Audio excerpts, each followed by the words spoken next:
equivalent of less than 1% interest, because that's what gets paid out in prize money every year. It just goes to few people.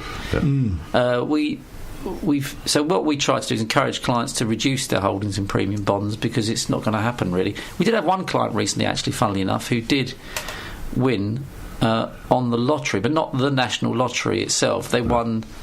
The client was quite clever. When they doubled the price of lottery tickets and the odds were reduced even greater of winning, he worked out that it'd be better to have less numbers, so he did Thunderball instead, and recently won £500,000. Yeah. Well, I only tend to do the Thunderball because, again, it's... But, I mean, that's interesting. Again, because, funnily enough, my friend who dabbled in gold, he is a bit of a whiz kid on computers, and he wrote a programme to put in the numbers of the National Lottery every single week, and he's done that for the 20 years, whatever it is, that the National Lottery's been going. And he does actually, on Thunderball, make a little bit of a profit.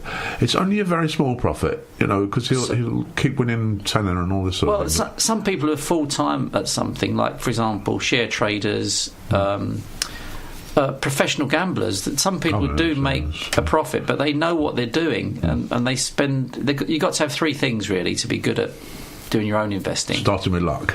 Well, you've got to have time, inclination and skill. Yeah. Otherwise you're just gambling. Yeah. It's just not worth it. Yeah, what amazes me about the lottery is the number of times consecutive numbers come up. It's almost every time. Well, this is where my friend wins on the Thunderball, because his little computer system does actually show up that it can't predict what the numbers are going to be, obviously, but it will say that the number 9 and number 16 have come up. In the last 4 years, it's come up 60 times more than other numbers and that. So he'll do a 9 and a 16, and yet they'll come up, and so he'll get himself a fiver. But it's not making money to. It still costs him £1 for the ticket, but I got 24 points on the football polls, but it was one of those weeks where everybody got 24 points. There was a lot of people, so I got 190 quid, where the week before it was 390,000. Yeah, it's that's luck, isn't it? It's funny, and it's actually incredibly easy to become wealthy. Is it? But most people don't manage to do it. It's incredibly easy but incredibly hard at the same time. Let me explain. Yes. Because it involves deferred gratification. So in other words, by saving money, you're deferring the joy of spending it today. But that's the secret. So, as I say, incredibly easy but incredibly difficult. If you can master that, then you'll become wealthy. Well, of course, as you get older, you've always got worrying about how many days you've got left, so you might not get the benefit of it. That's true. Yeah, that's true. But you've got to get the balance right. So what we do lifetime cash flow planning with clients. We put together their income and expenditure, assets and liabilities, and we forecast forward to age 100. With very nice colour bar charts, so it's very easy to understand. They're not bamboozled by figures. And you can tell, it shows you whether you're going to run out of money or not based on assumptions about the future. Clients love that. They love that. Because presumably, nobody ever wants to run out of money. But like I mentioned earlier on, my house, I'd finished paying the mortgage after 18 years instead of the 25, and that was 20 years ago, I think now. And the cost of my house has gone up considerably from what it was. Sadly, I couldn't afford to buy it now myself, because I don't earn enough. But it is an asset for me that if I wanted to, if I wanted some extra income, I could take some assets from my house. I don't need to do that at the moment. No. It is a total safeguard for me. And obviously, my intention really is to leave the house when I turn my toes up to my 2 children. As an asset to them. But then the other side of the coin says to me, well, my 2 kids are wealthier than I am, so perhaps I should take some assets out of my house. But there we go. I haven't got around to that yet, and I'd have to convince the wife as well. So how do people find you, Tony? Well, usually it's recommendation from existing clients, or it could be a professional connection like an accountant or solicitor. Quite often these days it's a Google search. They find us that way, or on professional directories. But Yeah, they're the main. Isn't it better to go for somebody though that you've got a personal recommendation from though? Because Totally agree. Yes. It's like, and I mean, I wouldn't put you in any category or something like that, but there's good and bad solicitors and things like that, aren't there? So there must be good and bad financial advisors as well, isn't there? Although the laws tighten up considerably. Well, yes, I think it's got a tarnished image, financial planning. If you say you're a financial advisor, people think of the mis-selling of the past and the lack of professionalism in the past, but it's changed completely now. The regulations are very, very tough now. There's no room for cowboys anymore. You've got to be qualified to a high level, and there's very high ethical standards, and if you get things wrong, the regulator carries a very big stick. So although it can be a pain, the regulation, it forces very good behaviour, and we're under no illusions, and we wouldn't want to do it any other way anyway, but you've got to give the best advice to your clients, which is good news for consumers. Fees have come down, all the bad pricing practices of the past are gone. We have to be very open about fees and the level of fees on the investments, and I welcome all that. The thing is, though, and we started off really the conversation this morning about educating people, because there are so many. I mean, stocks and shares, yes, we all know what they are and etc. But then there's a vast range of other things as well, isn't there? There are gilt-edged shares, and I don't know. I would be lost in them, So, but it's something that when you get the financial advisor, you really put yourself in their hands, don't you? Because they'll come out with all the charts and if you put this money in here, we can give you that. But it's got to be a little bit of concern really as to how safe am I? Well, first of all, you got the investor protection. Yeah. So we only recommend investments that have got the investor protection in place. And the other thing as well is that once you build a relationship of trust, clients, I find, never leave you. So we've got clients go back 30 years. Because you've proven yourself over a long period of time to be someone who can be trusted. It's down to trust, really. Unfortunately, trust does get eroded, particularly with the bigger organisations. All the complaints that go to the regulator every year, 99% of them are against banks and big insurance companies. It's a tiny proportion, less than 1%, they're against financial advisors, independent financial advisors, and even then, only a third are ever upheld. So it's just a few hundred, but there are tens of thousands against the big institutions, and deservedly so, because they have customers, whereas we have clients. And there's a big distinction there. I think you're right there, because and again, the employees are employees of a very large organisation, whereas your employees or your partners, you're all there, and they know they've got to do a good job for your organisation, yes. and so there's a certain loyalty there, isn't there? Well, we have to face up to the clients every year, and if we're doing something wrong, we'd soon know about it, and they would leave. So it is definitely down to trust, but in my experience, most people are honest, and most people can be trusted anyway. Yeah. That's again the old minority, isn't it? Again, the bad news hits the media all the time, doesn't it? So that puts people off. It's a shame, because what they should be doing is promoting the good things that good financial planning do for people, rather than the bad things. But they haven't got a story there, have they? They haven't got a story. Good news doesn't sell. That's the problem. No, that is the problem, isn't it?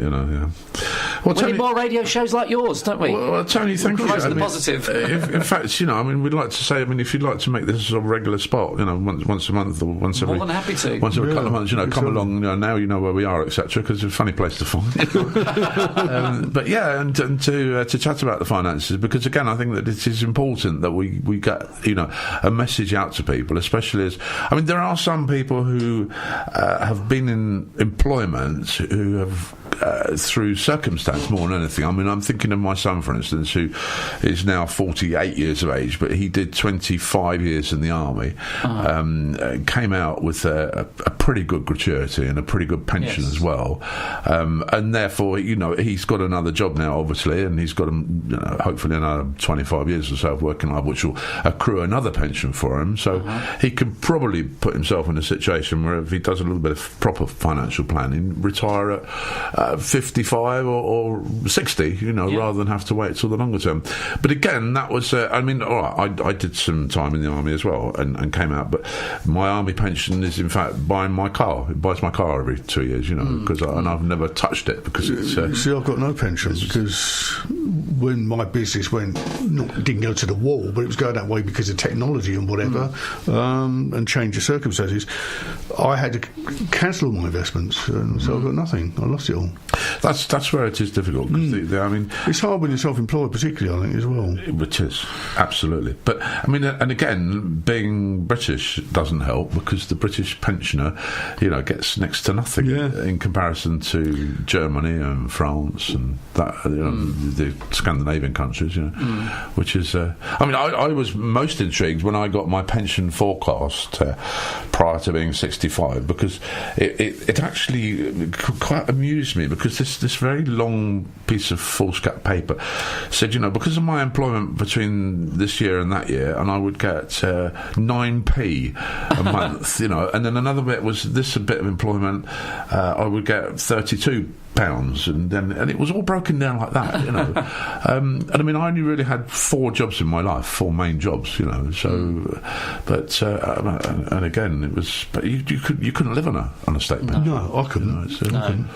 It is really rather frightening. So I think the best advice we can do to give to people is to, regardless of age, get in there. Yes. And get some money down and get in touch with you as well. Yeah, I think we'll continue this at another time. More than happy to do it. Yeah. I hope you like what I had to say today. Tony, thanks very much indeed. We've got a record now that's a CD that we want to play, and it's one of your songs as well, isn't it? What do you want? Oh, this is a fairy tale from New York City, isn't it? Yes, it's a fairy tale from New York City. Yeah. Do you want it just because you like it? Or what? Yeah, it's my favourite Christmas song. Okay, all right then.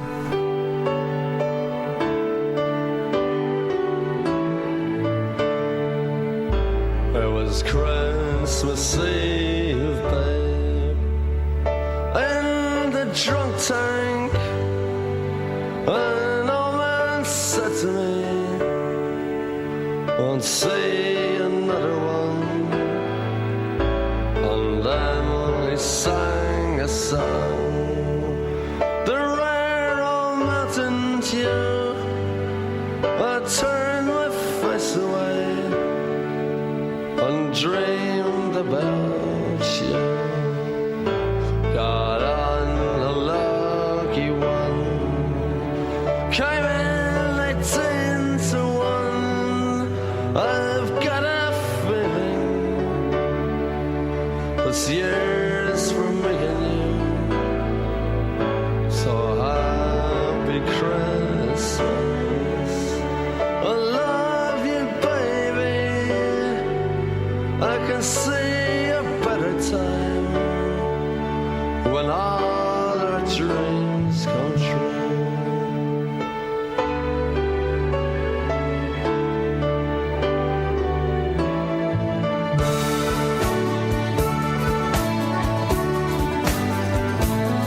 They got cars big as bars, they got rivers of gold, but the windows right through you, it's no place for the old. When you first took my hand on a cold Christmas Eve, you promised me Broadway was waiting for me. You were handsome, You were pretty queen of New York City. when the band finished playing, they held out for more. Sinatra was swinging, all the drunks they were singing. We kissed on the corner, then danced through the night. The boys of the NYPD choir were singing, go away, babe. And the bells were ringing out for Christmas Day.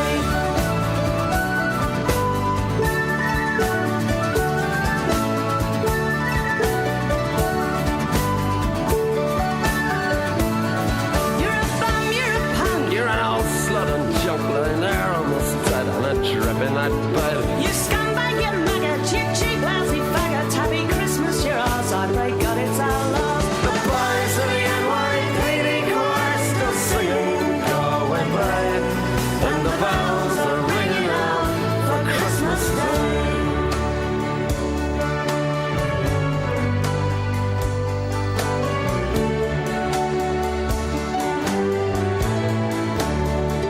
I could have been someone. Well, so could anyone. You took my dreams from me when I first found you. I kept them with me, babe. I put them with my own. Can't make it all alone. I built my dreams around you. The boys of the NYPD choir